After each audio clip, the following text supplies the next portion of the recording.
अस्सलामुअलैकुम जी, कैसे हैं आप सब। उम्मीद करती हूँ कि सब खैरियत से होंगे। आज मैं आप लोगों के साथ शेयर करने जा रही हूँ बहुत ही आसान और बेहद मज़ेदार बिल्कुल यूनिक स्टाइल बिहारी कबाब की रेसिपी, जो कि बहुत कम टाइम के अंदर बनकर तैयार हो जाती है और गारंटी से मैं कह सकती हूँ कि आपको ये रेसिपी बहुत पसंद आएगी। और ये रेसिपी आप लोगों को पहले यूट्यूब में किसी ने नहीं दी होगी। आप इसे बनाकर दावतों में सर्व कर सकते हैं, डिनर में सर्व कर सकते हैं। तो अगर आप भी आसान और ऑथेंटिक सी रेसिपी सीखना चाहते हैं तो इस वीडियो को बिना स्किप किए लास्ट तक ज़रूर देखिएगा। तो चलिए बगैर टाइम ज़ाया किए वीडियो को स्टार्ट करते हैं। तो जिसके लिए मैंने लिया है 1 किलो बीफ और इसे मैंने क्यूबिक शेप में कट कर लिया है। ज़्यादा बड़ा भी नहीं कट किया है और ना ही ज़्यादा छोटा कट किया है। फिर मैं इसके अंदर ऐड कर रही हूँ प्याज। एक बड़े साइज़ का मैंने प्याज लिया था, उसे मैंने ऑयल में फ्राई कर लिया है, ये ऐड करेंगे। साथ ही मैं इसके अंदर ऐड कर रही हूँ 1 अदद अंडा और अंडा ऐड करने के बाद में इसके अंदर ऐड कर रही हूँ दही, आधा कप भर के ऐड कर रही हूँ। और दही ऐड करने के बाद में इसके अंदर ऐड कर रही हूँ ज़ीरा पाउडर 1 टीस्पून। और ज़ीरा पाउडर ऐड करने के बाद में इसके अंदर ऐड कर रही हूँ नमक। नमक अपने टेस्ट के अकॉर्डिंग ऐड कीजिएगा। मैं यहाँ 1 टीस्पून ऐड कर रही हूँ, अगर कम हुआ तो मैं बाद में और ऐड कर दूंगी। साथ ही इसके अंदर ऐड करेंगे 1 टीस्पून के बराबर गरम मसाला पाउडर, रेड चिली पाउडर यानी पिसी हुई लाल मिर्च 2 टीस्पून, ये भी आप अपने टेस्ट के अकॉर्डिंग कम या ज़्यादा ऐड कर सकते हैं। फिर मैं इसके अंदर ऐड कर रही हूँ पपीता पाउडर, ये मैं 1 टेबलस्पून भर के ऐड कर रही हूँ। तो पपीता मैंने पाउडर फॉर्म में लिया है, आप चाहे तो फ्रेश पपीता लेके उसका पेस्ट भी इसके अंदर ऐड कर सकते हैं, वो भी आप 1 टेबलस्पून ही ऐड कीजिएगा। साथ ही मैंने इसके अंदर 2 टेबलस्पून के बराबर लहसुन अदरक का पेस्ट ऐड कर दिया है। और फिर मैं इसके अंदर ऐड कर रही हूँ खसखस। खसखस मैंने 1 टेबलस्पून लिया था, उसे धो के मैंने अच्छी तरह कूट लिया है। खसखस एक सीक्रेट इंग्रेडिएंट है जिसकी वजह से कबाब का टेस्ट बहुत ही ज़्यादा मजे का आएगा, तो इसीलिए आपने इसे ज़रूर ऐड करना है।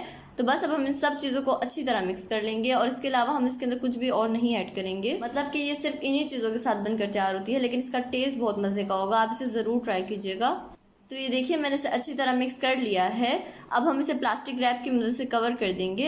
अगर आपके पास प्लास्टिक रैप नहीं है तो आप किसी प्लेट की मदद से भी कवर कर सकते हैं। और अगर आपको मेरी वीडियो थोड़ी सी भी अच्छी लग रही है ना तो मेरी वीडियो को लाइक कर दें और चैनल पर नए हैं तो ज़रूर सब्सक्राइब कर लें। तो ये देखिए मैंने इसे प्लास्टिक रैप की मदद से कवर कर दिया है।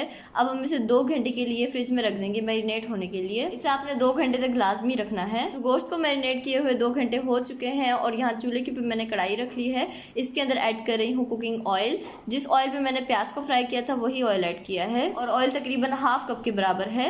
अब हम इसके अंदर ऐड कर देंगे मैरिनेट किया हुआ बीफ आपने उस टाइम ऐड करना है जब ऑयल अच्छी तरह गर्म हो जाए।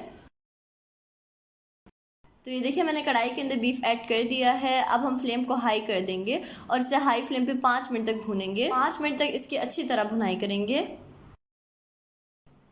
तो ये देखिए इसे भूनते हुए तकरीबन 5 मिनट हो चुके हैं। इसे मैंने हाई फ्लेम पे 5 मिनट भूना है। अब हम इसे कवर कर देंगे और इसे बिल्कुल लो फ्लेम पे पकाएंगे यहाँ तक कि गोश्त अच्छी तरह गल जाए। तकरीबन 35 से 40 मिनट पकाएंगे। तो यहाँ गोश्त को पकते हुए तकरीबन 45 मिनट हो चुके हैं और ये माशाल्लाह से अच्छी तरह गल चुकी है। तो बस इस टाइम पे हम फ्लेम को हाई कर देंगे और इसे अच्छी तरह भूनेंगे यहाँ तक कि इसमें जितना भी पानी मौजूद है वो ड्राई हो जाए। तो यहाँ गोश्त को भूनते हुए तकरीबन 7 से 8 मिनट हो चुके हैं। इसे मैंने हाई फ्लेम पे भुना है। तो आप देख सकते हैं इसका सारा पानी ड्राई हो चुका है। तो बस इससे ज़्यादा ड्राई नहीं करेंगे। इस टाइम पे हम चूल्हे को बंद कर देंगे और इस टाइम पे हम इसके अंदर कोयले का धुआं देंगे। तो इसके लिए यहाँ पे मैंने स्टील की छोटी कटोरी इसके ऊपर रख ली है और इसके बाद इसके ऊपर कोयला रख लेंगे। कोयले को मैंने चूल्हे पर अच्छी तरह गर्म कर लिया है और इसके बाद थोड़ा सा ऑयल ऐड करेंगे और इसे फ़ौरन से कवर कर देंगे और इस तरह से कवर करके हम इसे 5 मिनट तक तकरीबन छोड़ देंगे। तो इसे कवर किए हुए तकरीबन 6 से 7 मिनट हो चुके हैं। अब हम इसमें से कोयले को रिमूव कर लेंगे। इस टाइम पे ये बिल्कुल रेडी हो चुका है। इस टाइम पे आप इसे डिश आउट कर सकते हैं। तो ये है इसकी फाइनल लुक और आप देख सकते हैं ये देखने में कितना ज़्यादा मज़ेदार लग रहा है। और यकीन करिए जितना देखने में मज़ेदार लग रहा है इससे कई गुना ज़्यादा खाने में मज़ेदार होगा। तो आप इसे एक दफ़ा तो ज़रूर बनाकर ट्राई कीजिएगा और मुझे फीडबैक भी लाजमी दीजिएगा। तो आई होप आपको ये रेसिपी बहुत पसंद आई होगी। अगर आपको मेरी रेसिपी पसंद आए तो प्लीज़ मेरे चैनल को सब्सक्राइब कर दें, बेल आइकन को प्रेस करना ना भूलें। वीडियो अच्छी लगे तो लाइक और शेयर करना ना भूलें। तो नेक्स्ट वीडियो तक अल्लाह हाफिज़।